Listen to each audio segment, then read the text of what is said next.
আল্লাহ বলেন, নবী স্মরণ করুন সেই সময়ের কথা যখন আমি আমার খলিল ইব্রাহিমকে অনেকগুলো বিষয়ে পরীক্ষা করেছিলাম। আর আমার খলিল ইব্রাহিম প্রতিটা পরীক্ষায় রব্বুল আলামিন বলেন, ওয়াইয ইবতালা ইব্রাহিমা রাব্বুহু বিকালিমাতিন ফাতাম্মাহুন্না ক্বালা ইন্নী জাইলুকা লিন-নাসি ইমামা। সুবহানাল্লাহ পড়েন। যেই নবীর ব্যাপারে আল্লাহ তথ্য দিলেন ওই নবীর নাম ইব্রাহিম আলাইহিস সালাম। সবাই বলেন কি নাম? চিল্লায় বলেন কি নাম? আল্লাহ বলেন, নবী স্মরণ করুন সেই সময়ের কথা যখন আমি আমার খলিল ইব্রাহিমকে অনেকগুলো বিষয়ে পরীক্ষা করেছিলাম। আর আমার খলিল ইব্রাহিম প্রতিটা পরীক্ষায় গোল্ডেন এ প্লাস পেয়েছে। প্রতিটা পরীক্ষায় সফলতার সাথে আমার ইব্রাহিম উত্তীর্ণ হয়েছে। আর ফলাফল স্বরূপ আমি বলেছি, ইন্নী জাইলুকা লিন-নাসি ইমামা। ইব্রাহিম, এতগুলো কঠিন পরীক্ষা নিলাম, একটাও ফেল মারলাম না, সবগুলাই পাস। যাও, এর বদৌলতে তোমার আমি গোটা বিশ্বের মানুষদের ইমাম বানায় দিলাম। ইমাম মানে নেতা। ইমাম মানে কি? নেতা। নেতা হওয়া এত সহজ না। আগুনে পুড়িয়ে পুড়িয়ে যেমনি খাঁটি সোনা বানানো হয়, তেমনি কষ্টি পাথর দিয়ে যাচাই করে করে পরীক্ষা করে করে আল্লাহ তাআলা সাইয়েদনা ইব্রাহিমকে এই মর্যাদার আসনে বসিয়েছেন। আল্লাহ বলে, অনেকগুলো পরীক্ষা আমি নিয়েছি সাইয়েদনা ইব্রাহিমকে। আল্লাহ যারে পছন্দ করে বেশি তার জীবনে পরীক্ষাও। বিশ্বনবী বলেন, আসাদ্দুন নাসি বালাআন আল আম্বিয়া। এই দুনিয়ার বুকে সবচাইতে বেশি পরীক্ষা নেয় আল্লাহ নবীদের। সুম্মাল আমসাল ফাল আমসাল, তারপরে সিদ্দিকিনদের, তারপরে শুহাদাদের, তারপরে সালিহিনদের। ইবতালার রাজুলু আলা হাসাবি দীনিহি, যেই ব্যক্তির দিনদারি বেশি তার জীবনে পরীক্ষাও। বিশ্বনবীর আল্লাহ সান্ত্বনা দিচ্ছেন, নবী ওরা আপনারে গণক বলে, ওরা আপনারে জাদুকর বলে, ওরা আপনারে কবি বলে, ওরা আপনারে পাগল বলে, কিন্তু আপনি হতাশ হবেন না। একটার পর একটা পরীক্ষা আপনার উপর চেপে বসেছে। এগুলো দেখে ভয় পাওয়ার কোনো কারণ নাই, কারণ মুমিন ভয় পায় না। চিল্লায় এখন ঠিক কিনা? ও নবী, আপনি বিচলিত হবেন না, হতাশ হবেন না। আপনার আগে যেই নবীর জীবন পরীক্ষা ছিল কি ছিল না? আমি আমার খলিল ইব্রাহিমকে অনেকগুলো পরীক্ষা নিয়েছি, প্রতিটা পরীক্ষায় সাইয়েদনা ইব্রাহিম পাশ করেছে। বিশ্বনবীকে আল্লাহ সান্ত্বনা দিচ্ছেন। সুবহানাল্লাহ পড়েন। বিশ্বনবী হতাশ হবেন না। ডোন্ট বি স্যাড, লা তাহজান, নেভার লুজ হোপ। ও নবী, আশা হারাবেন না। আপনার উপর যেমন পরীক্ষা আছে, সাইয়েদনা ইব্রাহিমের উপরও পরীক্ষা ছিল। সবার উপর আমি পরীক্ষা নেই। আপনারে ওরা কবি বলে গালি দেয়, গণক বলে গালি দেয়, জাদুকর বলে গালি দেয়, পাগল বলে গালি দেয়। যুগের ব্যবধানে এই গালিগুলো আছে, কিন্তু নামগুলো চেঞ্জ হয়েছে। চিল্লা এখন ঠিক কিনা?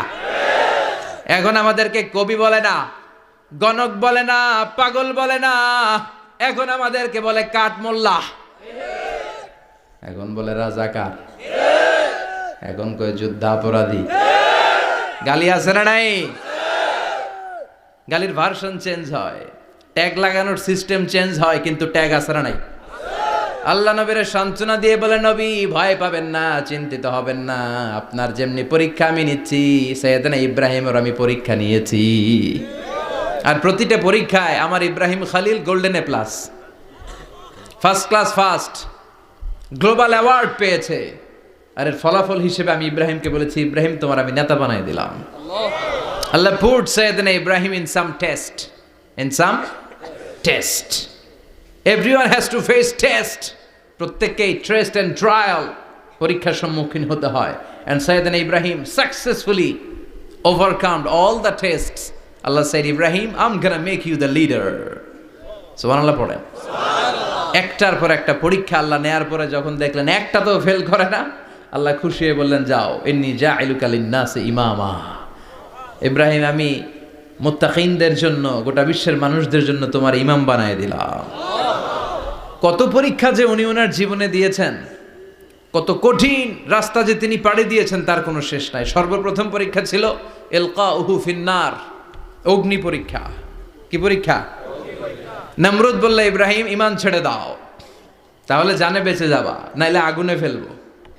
সাইয়েদনা ইব্রাহিমের এক কথা, জীবন যাবে কিন্তু ঈমান যাবে না। ইমানের পথে অবিচল থেকে আমার মরণ যেন হয় তোমারই কাছে মিনতি আমার, তোমারই কাছে মিনতি আমার। মহামহিম দয়াময় ইমানের পথে অবিচল থেকে আমার মরণ যেন হয়। পড়ে না আমি আরো জোরে পড়ে না আমিন। নমরুদ বলে ইমান ছেড়ে দাও, তা না হলে আগুনে ফেলবো। সাইয়েদনা ইব্রাহিম বলে জীবন যাবে কিন্তু ইমান যাবে না। তার মানে আগুনের পরীক্ষায় পাস। চিল্লায় বলেন আগুনের পরীক্ষায়। পরীক্ষা নাম্বার 2, একটার পর একটা পরীক্ষা নিতে আল্লাহ শুরু করলেন। আল্লাহ বললেন ইব্রাহিম যাও, কলিজার টুকরা সন্তানকে আর হাজারকে, আমরা ওনারা ডাকি বিবি হাজরা, আমরা কি ডাকি বাংলাদেশে, আসলে নাম কি হাজার, যাও তোমার স্ত্রী হাজারকে আর ইব্রাহিমকে মক্কার ধুধু প্রান্তরে ফেলে দিয়ে আস। ওখানে মানুষ নাই, প্রাণী নাই, জনমানব শূন্য, দেখি আমার কদ্দুর ভালোবাসো। বলতে দেরি, টু শব্দ নাই, মরুভূমিতে ফেলে দিয়ে আসলেন। তার মানে পরীক্ষা নাম্বার 2তেও, কথা বলেন 2তেও। পরীক্ষা নাম্বার 3, আল্লাহ বললেন ইব্রাহিম দেখি তোমার হৃদয়ে আমার জায়গা কতটুকু, যাও কলিজার টুকরা সন্তান ইসমাইলের গলার মধ্যে তলোয়ার লাগাও। সাইয়েদনা ইব্রাহিম বিয়ে করার পর থেকে আল্লাহর কাছে চাইতে চাইতে শেষ, মাগা সন্তান হয় না। ওনার প্রথম সন্তানটা হয়েছিল সাইয়েদনা ইসমাইল যখন জন্মগ্রহণ করেছে, ইব্রাহিমের বয়স ছিল 86 বছর। সুবহানাল্লাহ কইতে মনে চায় না? এই এলাকায় আসেনি 86 বছর বয়সে সন্তান হয়েছে? হ্যাঁ, এরকম শক্তিশালী পুরুষ কেউ আছে? আহা, 86 বছর বয়সে তো হাঁটতেই পারে না। কথা কন। সাইয়েদনা ইসমাইলকে যখন আল্লাহ তাআলা সাইয়েদনা ইব্রাহিমকে উপহার দিয়েছেন, তখন সাইয়েদনা ইব্রাহিমের বয়স, চিল্লায় বলেন কত? 86 বছর বয়সে যে কলিজার টুকরা সন্তানটাকে হাতে পেলেন, চাঁদের মতো সুন্দর ছেলে। আল্লাহ বললেন দেখি আমার হৃদয়ে তোমার জায়গা কতটুকু, ইসমাইল রে জবাই করো। বলতে দেরি, ছুরি লাগাতে দেরি হয় না। তার মানে এই পরীক্ষায়ও পাস। একটার পর একটা আল্লাহ পরীক্ষা নিয়েছেন, একটার পর একটা পরীক্ষা। আগুনের পরীক্ষায় পাস, ফ্যামিলি বিসর্জন দাও পাস, কলিজার টুকরা সন্তানের গলায় ছড়ি লাগাও পাস। এবার আল্লাহ বললেন এরপর তোমারে বড় দায়িত্ব দিব, তোমাকে হজ প্রোগ্রামের এমডি বানাই দিলাম।